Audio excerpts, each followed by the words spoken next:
I think it was a sort of a multi-pronged strategy. It started with sort of the post-strike strategy, which was to get the current shows back on the air, and we did it. We were first out there.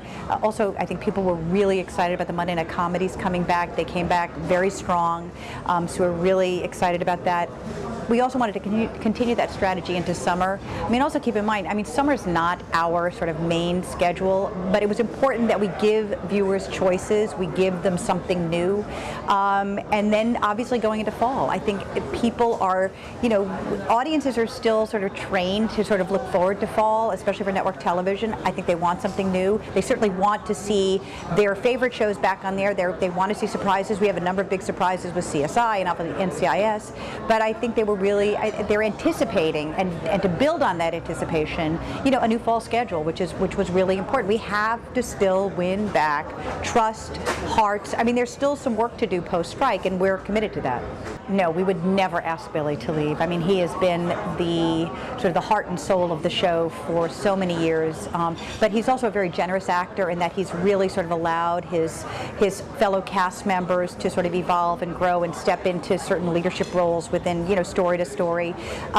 So we love him, and I have, the whole genesis of the show really started around Billy. So we would never do that. But I do think that at this point in its 9th year, it is a great opportunity to sort of bring in a new point of view, a new character that can sort of stir things up again. So I think and Billy certainly will be present. I mean, he's an executive producer. I guarantee you it is not the last time we've seen him. Gil Grissom will be back, but his departure has sort of really, you can see how the stars are really beginning to align for other cast members, for Georgia Fox coming back. We've added a new CSI and Lauren Lee Smith, adding this new character. You're seeing the return of some great villains, Lady Heather, the miniature killer. So it's an incredibly exciting season. Financially, though, it's a lot easier to show. No, I don't. Look, it's the show is a big ticket show for us, and I think we're going to continue to. It's going to continue to produce at the top of its game, creatively, visually,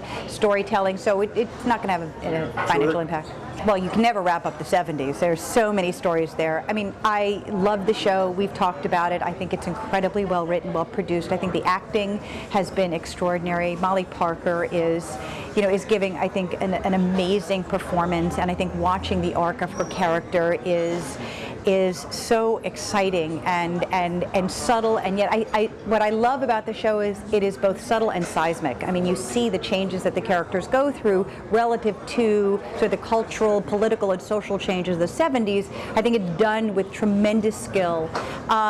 So I love the show. Like I said, this is network television. We're all in that game, and we'll see what happens. I really don't know. That's the truth. I have nothing concrete. We've talked to him in the past. I have a great relationship with him, but it's someone we hold in very high regard. So I mean, it's someone I'd like to work with, absolutely. Well, I love vampire shows. So I sat back the other day and I realized we've done werewolves. We did Practical Magic, the pilot, a couple of years ago. Now we've done Moonlight. I have a particular curiosity with that genre, and I also think it appeals to a young audience. You know what it speaks to, and I am incredibly grateful and appreciative. They're loyal and they're passionate, and we cannot dismiss how passionate and enthusiastic fans are about their favorite TV characters and about their TV shows. So I'm totally fine with their passion and enthusiasm.